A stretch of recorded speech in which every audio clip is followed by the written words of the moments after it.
Well, welcome everyone. Welcome. Great to see you. In Edmonton, it's snowing. I hope you're all doing well where you are. Uh, I'm Alex Clark. I'm a professor at the University of Alberta and also Associate Vice President Research there. I'm going to be moderating the session today. A wonderful session here on engaging the emerging future, a call to action. Just reminded as we are in this virtual space, I could have never visualized a year ago that we would be doing this with hundreds of colleagues from all over the country. It would have seemed like fiction. And here it is real, it's connection, it's knowledge, it's sharing. And just a sense of some of the possibilities that we can also think to this area of artificial intelligence and nursing. Before I introduce our panelists, I just wanted to say to the most important person here, and that person is you. We are really interested not only in seeing your questions on the chat screen, but also thinking about your plan of action and thinking about, as we listen to our panelists and their sharing, the questions and your thoughts about your plan of action as you think about what nursing and AI will mean to you in your practice.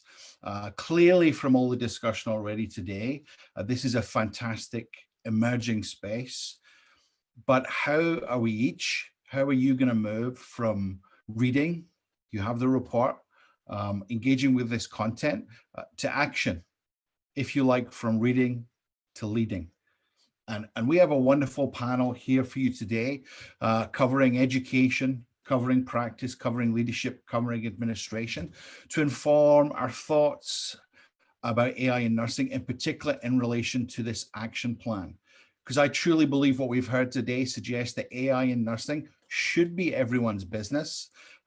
Some people will be able to do big things, but it's really going to be an effect of the discipline that if lots of us can do small things even, we can create big changes and really position nursing well in what is going to be a really changing context, not just in nursing, but also in healthcare more generally. So we have three wonderful panelists here today. I'm not going to cover their full bios. I'm going to put those into the chat screen later so they get more time to address your questions and comments. But I'm just going to give you an overview who our panelists are before I pass over to our first panelist. Our first panelist today is Tim Guest, registered nurse and president of the Canadian Nurses Association. Tim's going to be sharing many thoughts, but in particular, thinking of some of the contents earlier on, really strong thoughts about the why, connecting to the points made by Arden and Crystal earlier on today. Our second panelist is Alexander Hamilton, who is a registered nurse who actually works in AI. And Alex is a researcher at the Conduit Lab, and he's really going to share a lot on the what of AI, give us more a sense of what's at the cutting edge from the technical point of view, and help us understand some of the sometimes bewildering possibility that exists for nursing care in this space. And our final panelist is Sandra Davidson, who works as Dean at the University of Calgary in Alberta. And Sandra's going to take on a journey which I think is truly going to be out of this world, into space, to really think about the what and the why, thinking particularly about education and thinking particularly about empowerment, how we each in our action plans can think about what we choose to prioritize in terms of AI and nursing. So just a reminder, please include your comments, particularly though your questions, in the chat box as we go. Turn your video off, and let's pass over now to our first panelist. Please welcome Tim Guest.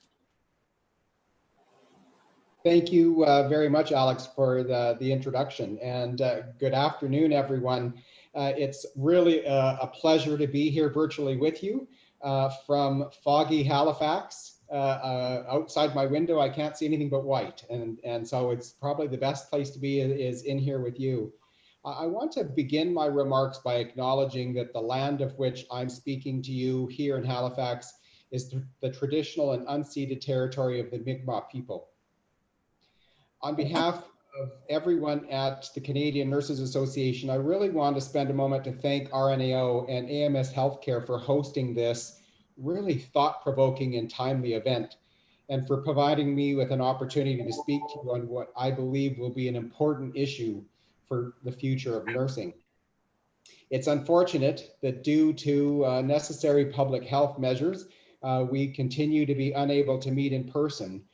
But I am, however, grateful that technology has allowed us ways that we can adapt in the age of COVID-19 and still continue to do this much needed learning and dialogue while we remain isolated from each other.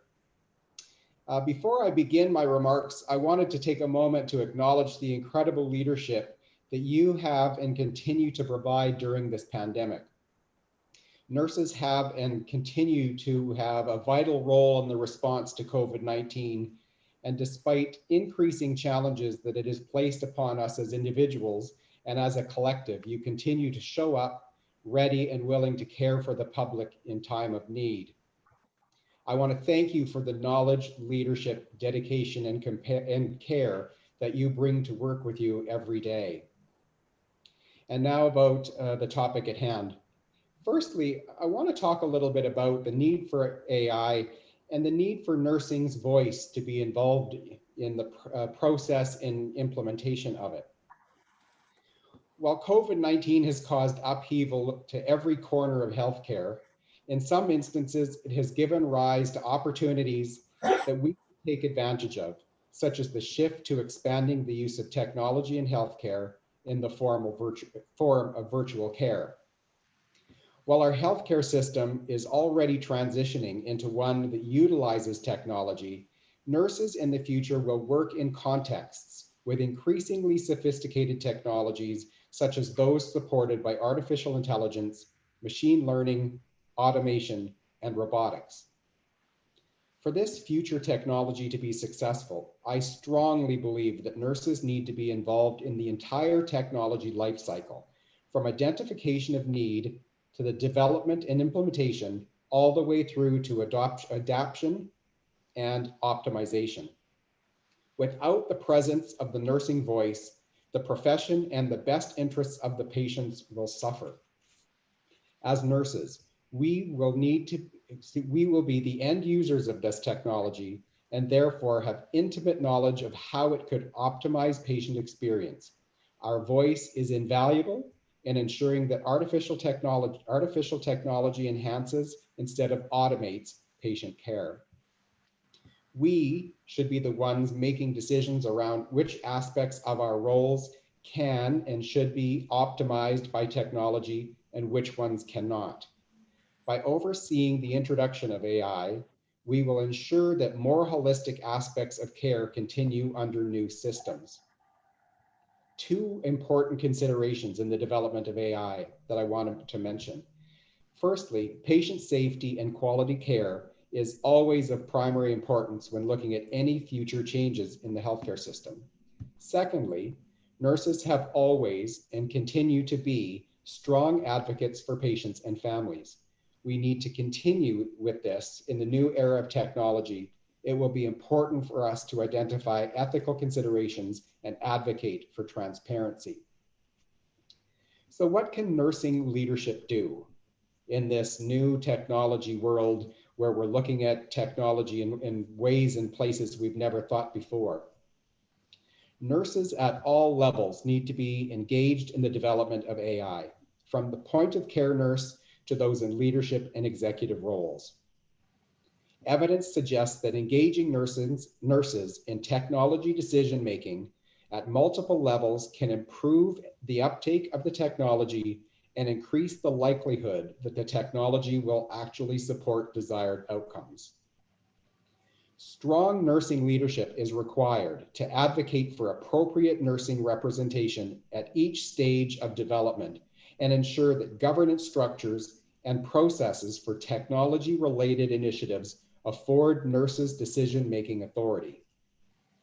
Leadership needs to provide support through capacity building, such as providing access to education and professional development to support nurses in feeling confident in engaging with AI and meaningfully participating in this work. This is a new era for many, and although we see increased uptake of nursing informatics and nursing school, we need to build capacity for nurses in practice. Lastly, we must advocate for more nurses in CNIO designated roles in Canada, as at this point in time, there are very few. This is a vital role to influence technology and how it impacts and includes nursing. And in conclusion, artificial technology is not going anywhere. In fact, technology in general has already impacted nursing care. It is time for us to get prepared to take the next step. This is also technology the public is asking for. On that note, I'd like to conclude by saying it is critical for both the nursing profession and for patients that nurses embrace this change and meaningfully engage in the AI process. Once again, I want to thank RNAO and AMS Healthcare for inviting us to participate in this conversation. I look forward to hearing the other panelists and engaging in a discussion with you for the remainder of the session. Thank you. Thank you, Alex, for the introduction, and thank you, RNAO and AMS, for organizing this wonderful event. Machine learning is popping up everywhere. As we've heard today, it's in our computers, personal assistants, TVs, smartphones, and smartwatches. And these same connected devices now provide feedback on some aspects of our health. It's no surprise that healthcare professionals, including nurses, are concerned about their place and role in an increasingly AI-saturated world. I think it's important, though, to point out that the integration of production-level machine learning in healthcare remains scarce outside of a few recent deployments, mostly in the medical imaging space. Many exciting developments found in the literature are still highly experimental, and I suspect that translation to practice will be slower than expected as healthcare organizations struggle to build the infrastructure and capacity necessary to deploy and maintain these technologies in our clinical workflows. Integrating nurses and nursing knowledge into the machine learning development pipeline will be necessary if we hope to see these technologies deployed at scale in patient care.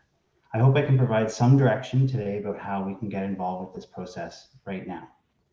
So nurses are leaders in their organizations, and they possess the organizational and political know-how to jumpstart clinical machine learning at the local level. Machine learning requires specialized infrastructure that extends well beyond the IT processes, expertise, and bandwidth that most institutions operate with now. Organizations will need to make significant investment in their technological footprint so that they're able to train, deploy, and monitor machine learning models in production. The most sustainable way to do this is probably through greater use of the cloud.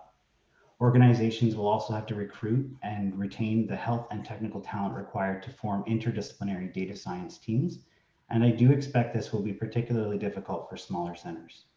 Despite these challenges, though, I think all organizations should be thinking, at least on a superficial level, about how they might begin collecting and harmonizing clinical and administrative data in a way that can be easily ingested by machine learning algorithms. Nurses can lead in this area by fostering an analytics-friendly culture in their practice environment. This work will require a push beyond the typical involvement that nurses already have in deployment of electronic health records. Nurses can make tangible and immediate contributions to clinical machine learning projects by helping to identify solutions that will have the greatest impact on patient well-being. Clinical machine learning projects can tackle projects that are both biopsychosocial or operational in nature. And these are both areas that nurses have substantive expertise. We can also help ensure that patients and the goal of improving outcomes remain at the center of these technical projects. My personal belief is that we should look for machine learning applications that have the greatest potential to surprise, and where these technologies have minimal or no overlap with the activities that clinicians already perform well. This is not to say that this type of overlap should be completely avoided, though, because there might be opportunities to scale and diffuse nursing expertise in a way that would not be otherwise possible. An example of this, and a shameless plug for some of the work that we're doing at Kingston Health Science Center, is a machine learning algorithm that is able to review all the telemetry data generated by patients in our ICU over the last 5 years to determine the prevalence and incidence of previously undocumented arrhythmias. I think the hype associated with AI is stoking fear that failure to integrate or understand these technologies will sideline individuals and nursing in the future. On some levels, this might be true, but we should resist the urge to hastily integrate these products into practice for fear of missing out, And we should hold fast to the healthy skepticism that often bubbles up when emerging and largely untested technology is hailed as a game changer for healthcare. We should also avoid squandering resources and public goodwill on products that are unlikely to yield serviceable results, especially if this is just to check a box that we're doing AI. Deployment and maintenance of machine learning models will generate significant recurring costs for healthcare organizations. So we should carefully assess the return on investment before committing wholeheartedly to these types of projects. Expanding a little more on the importance of timely and actionable predictions, nurses can help data teams avoid waste by building tools with the real world in mind from the beginning. A good example of this is when we're trying to decide if a prediction window is clinically useful. So I think this idea was already raised before, but imagine a model that uses physiological waveform data and the most recent laboratory values to predict whether a patient will experience a cardiac arrest in 5 minutes. Obviously, a model that provides a 5-minute warning is not as useful as one that generates that same prediction tens of minutes out, but this still sounds pretty good. Not so fast though. Nurses know that the minutes preceding a cardiac arrest are often accompanied by many obvious and not so obvious signs that trouble might be brewing. The crash cart is probably at the bedside and the rapid response team is on the way.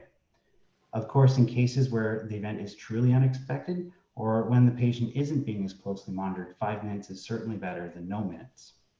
The question then becomes, is the algorithm reliable enough to function independently? And is there a downside to mobilizing resources for a false alarm? The most important question, though, is does an advanced warning system like this actually improve outcomes? And I can assure you that clinicians are generally the ones that are asking that last question. Another place that clinical expertise will be particularly useful is during the translation of pre-specified models into the local practice environment. Very few models can be deployed out of box without significant fine-tuning and careful monitoring to ensure patient safety. Externally developed tools, often trained on large single-center data sets, can quickly stumble, sometimes dangerously so, because they are optimized and overfit to the data that was used during model training. It is also important to remember that model inputs often vary considerably across settings due to differences in local practice patterns, patient characteristics, and data collection hardware. A model that works well in setting A might fail miserably, even silently, in setting B for a variety of reasons that might not be immediately obvious to non-clinical team members. Nurses can help here. We can examine the training data to see if the same inputs or acceptable surrogates are available locally. We can also help analysts intelligently combine information coming from multiple sources and identify threats to validity where there's inter-device differences in measurement, specificity, and sensitivity. When models need to be developed from scratch, nurses can also provide insight about the data being collected and pooled. And that's if we are to have a hope of actually solving problems with these fancy learning functions. Machine learning is not magic. Garbage in equals garbage out. Nurses are also excellent at identifying and minimizing sources of bias during the data preparation phase. In data science projects, questions frequently arise about how to interpret and massage the raw data. Should we impute that missing value or treat that missingness as a source of information in itself? My experience has been that technical collaborators appreciate the clinical oversight that nurses bring, especially when they're trying to differentiate between whether something is a meaningful observation or just noise. The last two areas that I want to talk about pertain to the role that nursing has during the deployment and diffusion of clinical machine learning products, both inside and outside our local practice environments. Nurses are experts when it comes to the politics and processes happening at the bedside. We are best practice champions, clinical nurse specialists, and quality improvement gurus. We are well acquainted with both the makeup and needs of the populations that we serve. Machine learning models can rot quickly in dynamic environments like this. For example, specific data points or inputs might be collected differently as practice evolves or can be dropped altogether. Nurses are well positioned to monitor for changes like this and can help data scientists retrain models on new cohorts or decommission models before they pose a significant risk to patients. Another important suggestion is to involve nurses during the final evaluation of models being staged for production. Machine learning products are typically trained and evaluated on separate data sources to ensure their stability and generalizability before deployment. But it is always a good idea to withhold a separate unseen data set from the developers for a final test. Nurses can help assemble this data set and ensure that it reflects practice realities. This is one of the best ways to determine how a model will behave in the real world. My final comments are about what nurses can do right now at a national level to ensure that patients benefit from these technologies. The first is a plea about the importance of aggregating, sanitizing, and open sourcing large health data sets with the appropriate safeguards and constraints in place for clinical machine learning research in Canada. This is a critical next step so that these technologies can diffuse beyond large, well-funded healthcare organizations and commercial entities that generally have easier access to the volumes of data that are required to train models. It is often prohibitively expensive for small and medium-sized entities to obtain enough well-annotated data to conduct machine learning research themselves. This forces many players to have an unhealthy reliance on a small number of large open data sets from the United States and elsewhere to jumpstart their projects. We are grateful for those resources though. We talked about the need for improving the technical footprint of our organizations previously.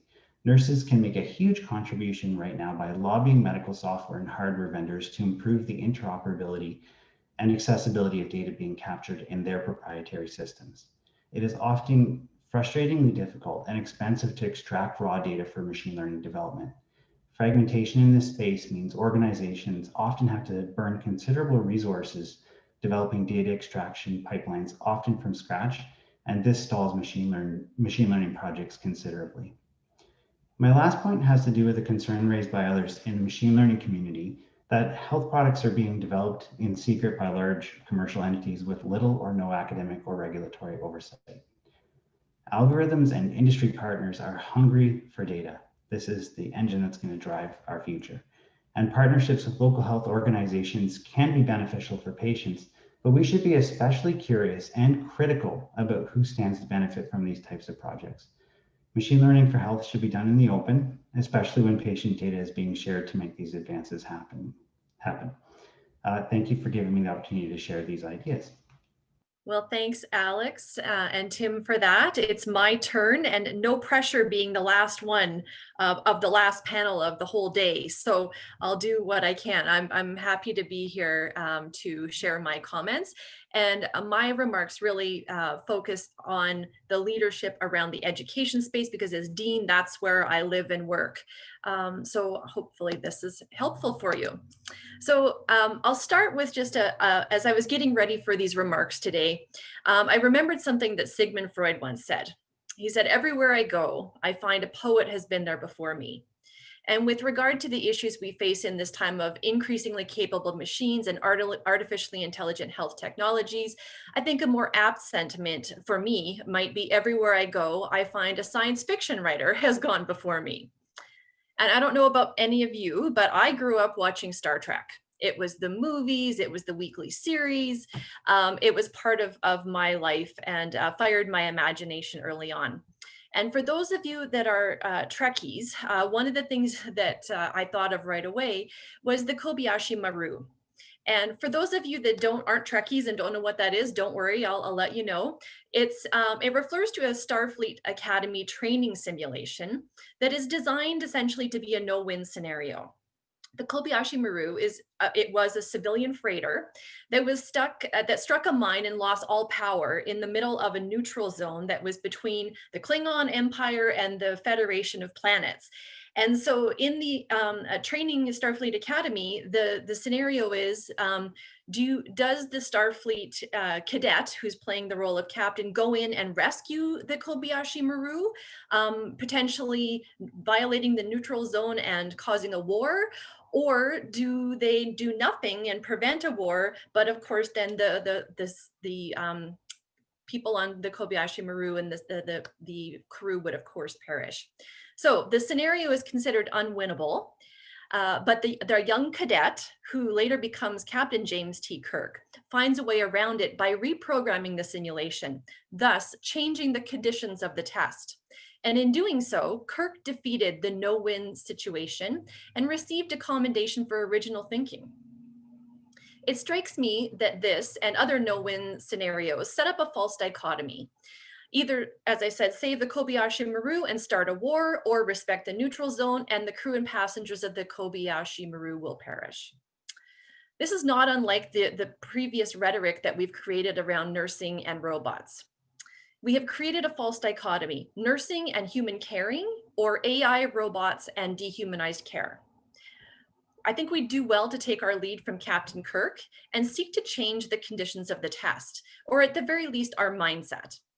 Rather than an either or, no-win scenario, how can we go forward creating a both-and scenario? In the Artificial Intelligent Compassion Care report that kicked this whole day off, the both-and scenario is emerging in the literature that advocates for the post or transhuman perspective that supports the reconceptualization of nursing and caring. This both-and scenario enables a new world of nursing in which nurses, artificially intelligent health technology, and caring can coexist. Robots are not seen as a threat to nurses or caring. Rather, integration of robots or artificially intelligent health technology in nursing will enrich the patient caregiver experience of caring. If this is the future we wish to create, it is imperative that we begin with nursing education. And I think the most fruitful place to begin is with those who are in need of upskilling and reskilling in nursing to become conversant and knowledgeable about emerging technologies and the issues that we must face. I'll share a quick example. I put a link in the chat, but one of the ways that we've started at the University of Calgary is we have created a graduate certificate in healthcare innovation and design that was launched just this fall, a month and a half ago, with 17 brave souls who are early adopters in this space and curious and open and want to know more about how they can participate in artificial intelligence and healthcare. So it's a series of 4 courses designed to be taken over a year. The first course that we're engaged in right now is healthcare information and big data. So a lot of the things that we're discussing here today in terms of big data management, privacy and security, algorithms, all of that, we're developing the confidence and the vocabulary for nurses to be able to interact in that big data and health information space. The second course is going to be focusing on design in healthcare, both from a device design development perspective, including Internet of Things in healthcare, but also looking at the built environment and how nurses can participate in that design aspect. The third course is emerging technologies in healthcare, which will have, at this point, I envision a heavier focus on robotics and artificial technology. And the fourth course is a specialized health technology design project that will have a wicked question or a wicked challenge that'll be proposed by our Alberta healthcare partners that the students will mobilize and create and do a pitch on a potential solution to. So suffice to say, we need nurses going forward that are conversant and confident to step into that big data space and artificially intelligent healthcare and be engaged in co-designing the technology, and most importantly, asking questions and raising important ethical issues of equity, inclusion, and access as well.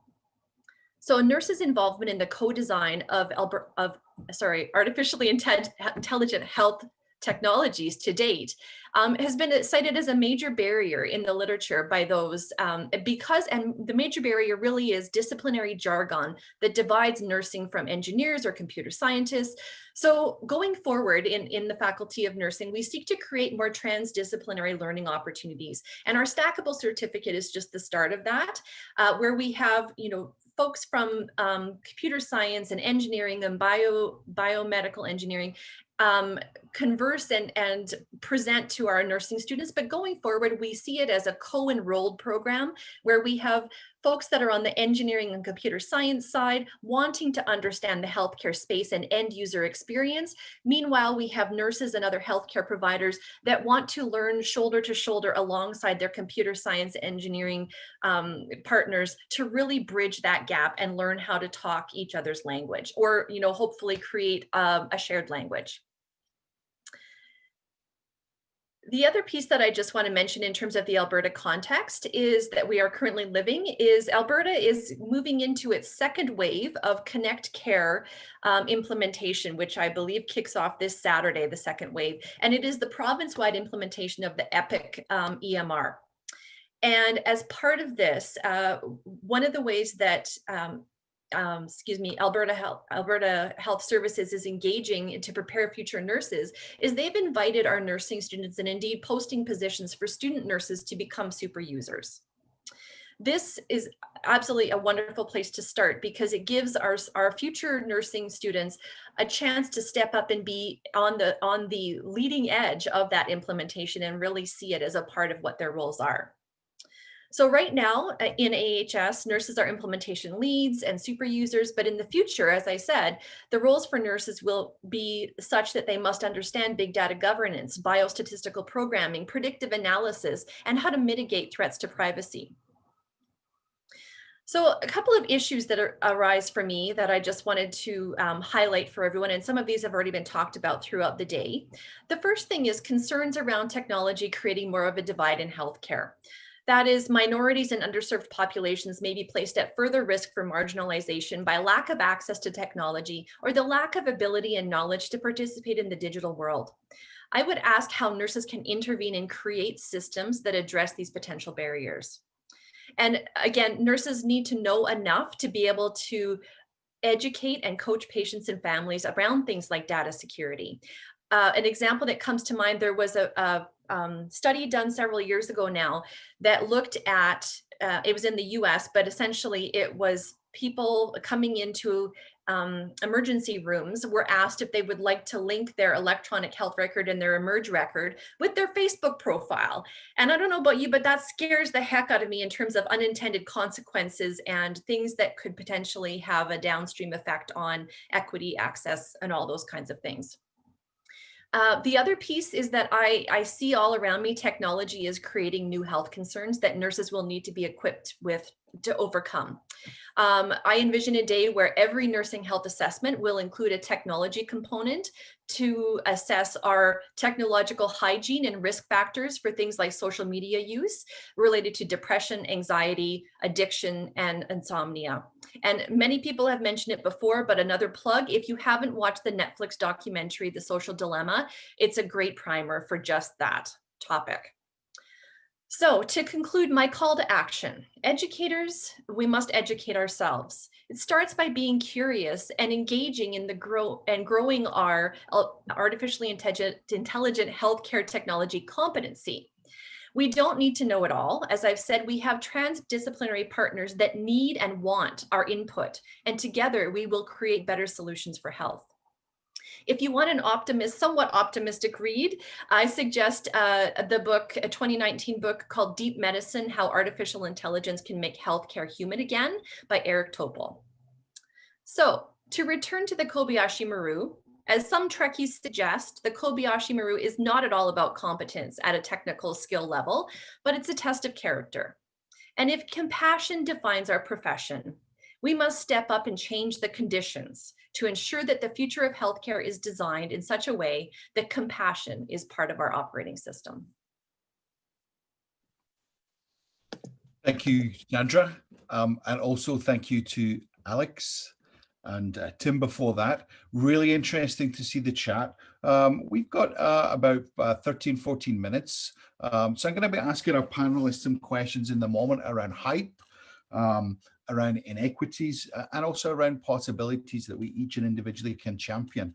I think what's evident from the chat that I see is there's a real hunger for nursing-based solutions, but solutions that are and remain based in nursing. And that's going to be key to navigate, I think, for the discipline. What's clear as well from the discussions this morning and throughout the day that, geez, the AI of tomorrow is here today. And it doesn't seem a large movement from the robots that are vacuums to the robots that are nurses, and the AI that manages our emails to the AI that will manage our electronic health records, and also the really valuable AI that prevents fraud on our credit card. potentially preventing some of the accidents that are avoidable that occur in our healthcare settings. So the future really is here today. One of the challenges about those things that are future is they tend to be very shiny, and there's lots of hype. So my first question, Alex Hamilton, I'd really be interested in your perspective on how much of the talk about AI is hype. And I'm old enough to remember soda streams that were going to revolutionize beverages. I can also remember Google Glasses and 3D televisions. But how much of the talk about AI in society and health is hype versus really, really viable solutions for this nursing-based solution that we're seeking for practice?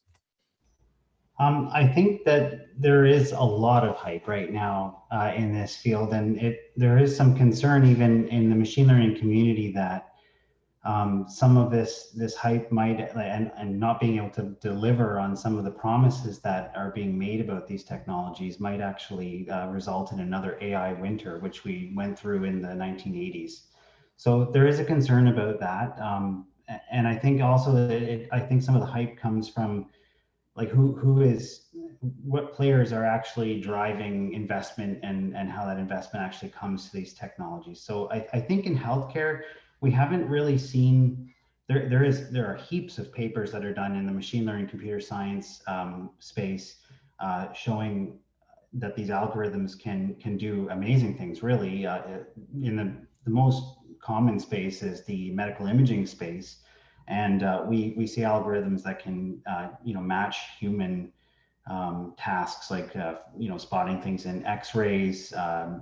And right now we're working with ECG data, and there's been some demonstration that it can do as well as cardiologists for some tasks there as well. But we haven't seen a lot of translation like out of that research space where we're doing like experimentation in retrospective data sets that are like highly well curated and cleaned, sanitized, proof of concept there, that translation piece to the clinical environment. And I think that we will see that, but there's going to be a lot of infrastructure that needs to be put in place to actually realize those benefits. And I think also too, it's a language thing. Like we talk about AI, what is AI? Like people, like the first image that comes to mind is like robots, and we think about self-driving cars. We got, folks talking about, artificial general intelligence at some point coming on the scene, which I think we're probably really, really, really far away from. A lot of this stuff, the algorithms are generalized approximation functions, as they're said by Jeremy Howard in the Fast AI course, teaches AI skills, where they can do almost anything if the right amount of data is there. But often that's the case. We don't have the data to actually do that. And they're very good mimics, like they're very good at replicating patterns in large data sets, but not really doing things that we would really actually attribute to human behavior, like reasoning and cognition and things like that. So lots of hype. I think there is lots of hype, but lots of promise as well if this is applied in the right place. Thanks, Alex. I was really interested in your comments there on algorithms. And Sandra, you touched upon some really interesting perspectives in your section around equity, diversity, and inclusion. And I know from the comments, Angela and Doris had some great insights and some worries that algorithms, which we know are mostly at the moment written by younger white men, and we know from the research they don't tend to pick up some of the characteristics of our population. They can be biased as well. And we also know nurses are often working with communities where, dare I say it, from water to Wi-Fi, our Indigenous communities fall further and further behind. So some of the risks about potential solutions benefiting some groups, but other groups being further behind. Sandra, what's your perspective from the educational space about what the role that education can have in addressing these inequities, and both from a technology, but particularly from a nursing perspective, help to ensure that the benefits of AI are shared by all members of society, not only in Canada, but also worldwide? Well, thanks, Alex. And I think Alex Hamilton made a good point that around algorithms and big data. He said garbage in, garbage out. So, the systems are only as good, and algorithms are only as good as the quality with which we create them. And so I think that's the opportunity for nurses to become conversant and participate in that space. So when AI is being designed, from the get-go, we are asking questions about what does this do to equity, diversity, and access to health? How do we start to coach patients around, do you know where your data is going and what's happening to it, so they can make informed decisions about their healthcare? So that's, I would say, and I'm going back to, for those of you that were in Richard's booth conversation this morning, talking about how, I mean, in nursing, we're, equity, diversity, and inclusion, and health, social determinants of health are a part of what's baked into nursing already. So how can we take that lens and that expertise and that passion we have for that and apply it to the new world of artificial intelligence and designing technology so that it is truly baked in from the get-go? And I think that's the space that I see, a potential future trajectory that is more positive than cautionary. Thanks, Sandra. And you mentioned leadership there. And Tim, I'm thinking about and moving up to the leadership space, particularly in the political interdisciplinary leadership space. Often in my world, my medical colleagues tell me they invented personalized healthcare. Not quite understanding that nurses have been doing it for centuries. How can nursing see this as a political endeavor and position in terms of leadership politically, Tim?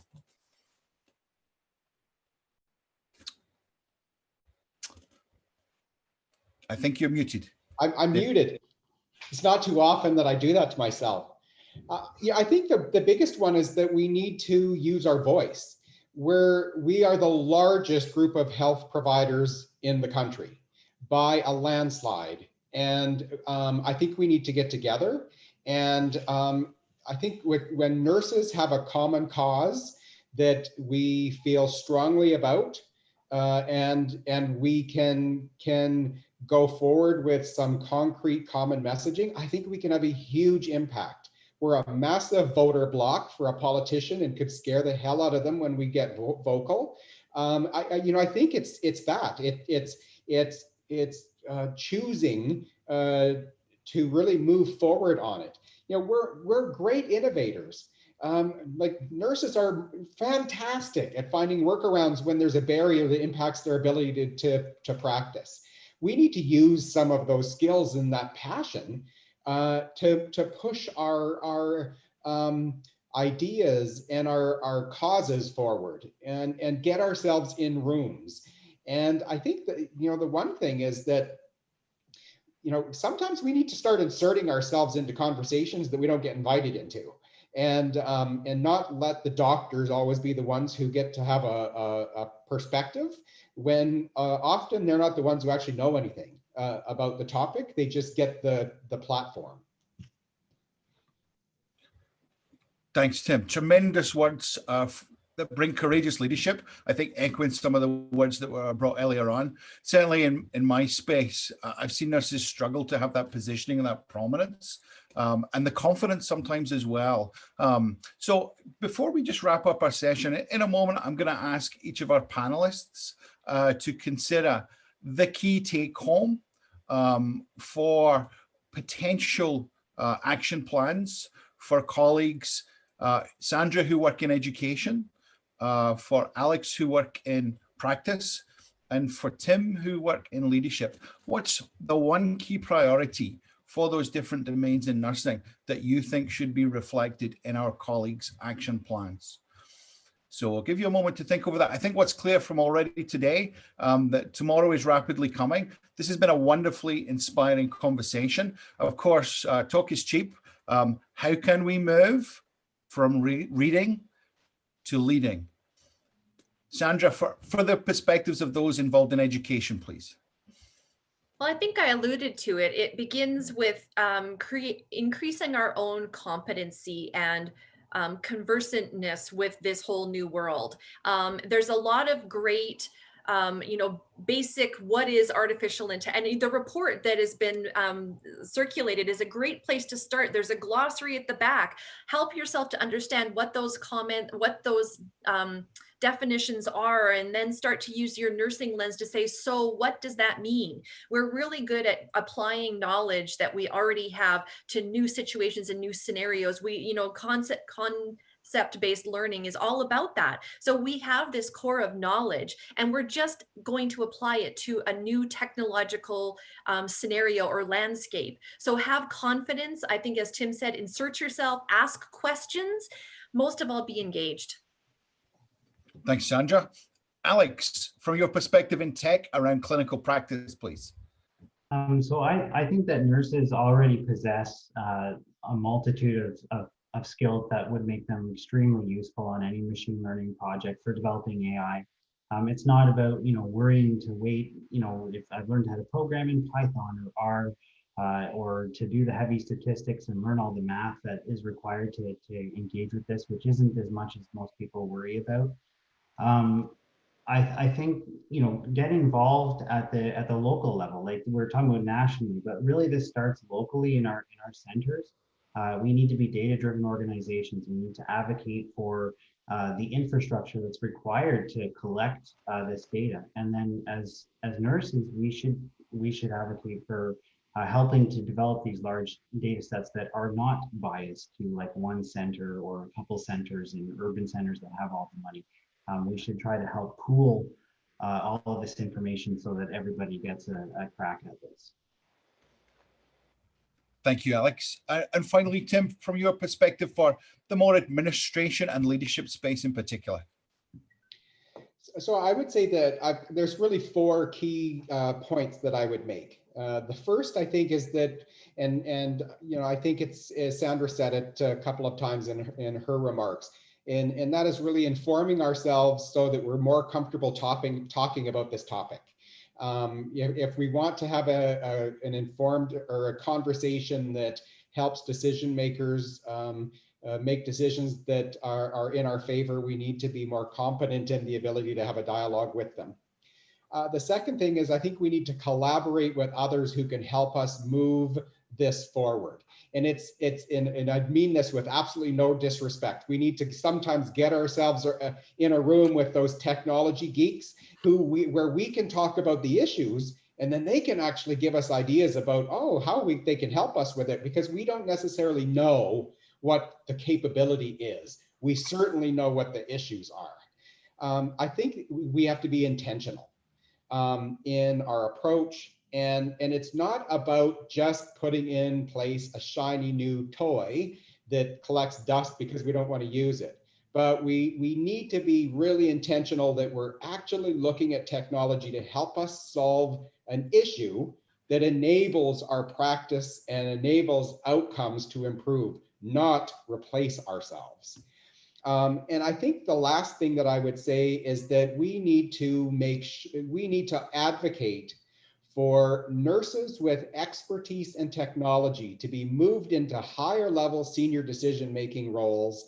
And when they don't exist, we need to advocate for them to exist, where we see them in other countries. Many, if you see a lot of the health organizations in the United States who are very, very tech savvy have CNIOs.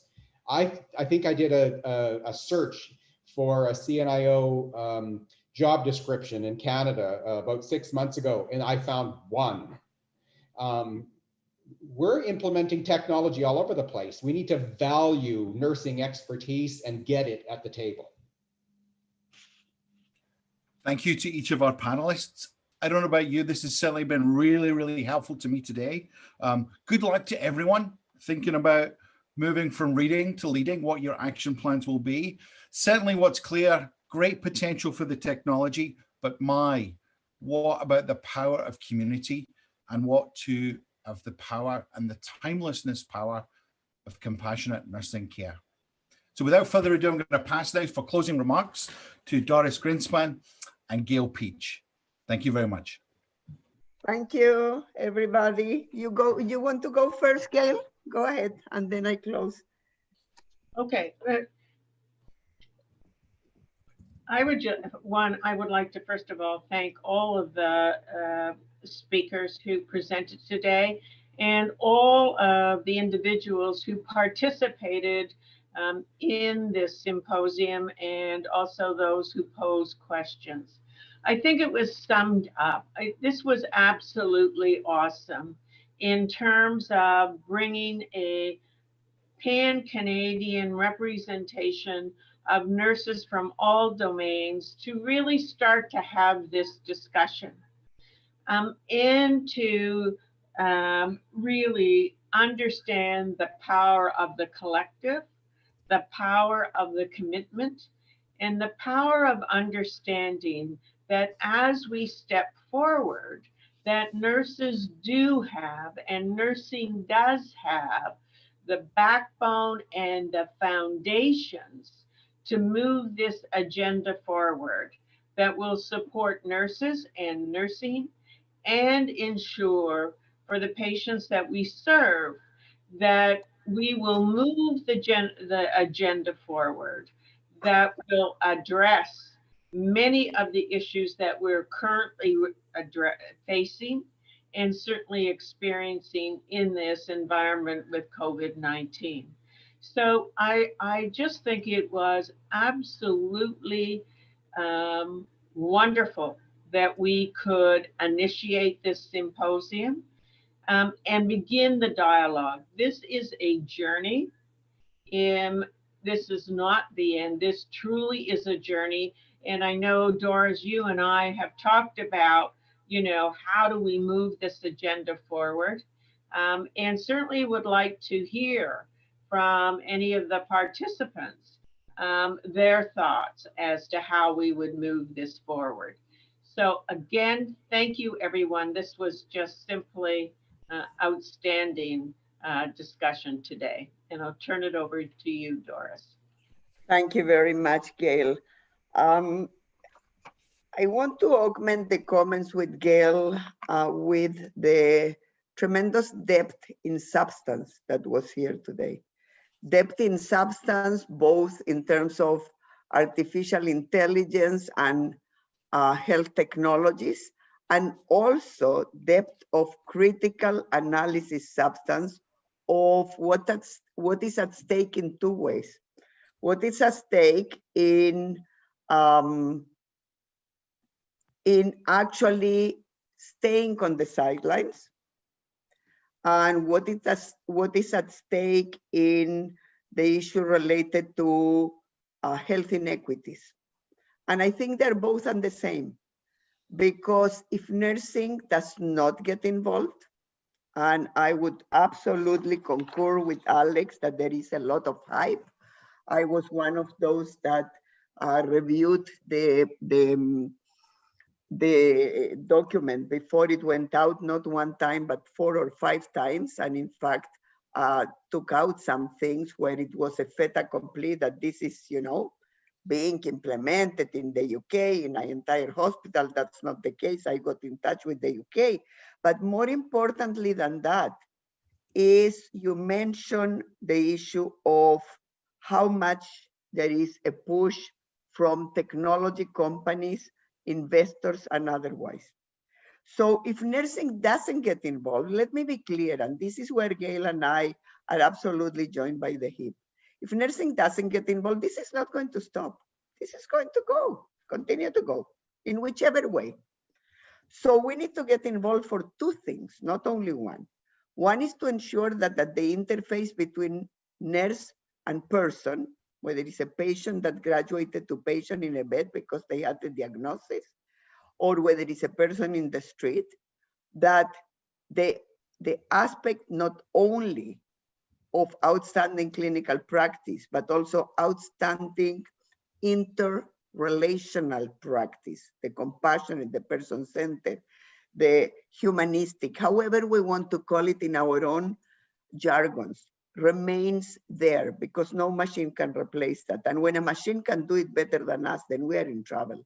Second, that nursing must be engaged, because if not, health inequities will increase. No doubt in my mind. I go back to the talk of Esther.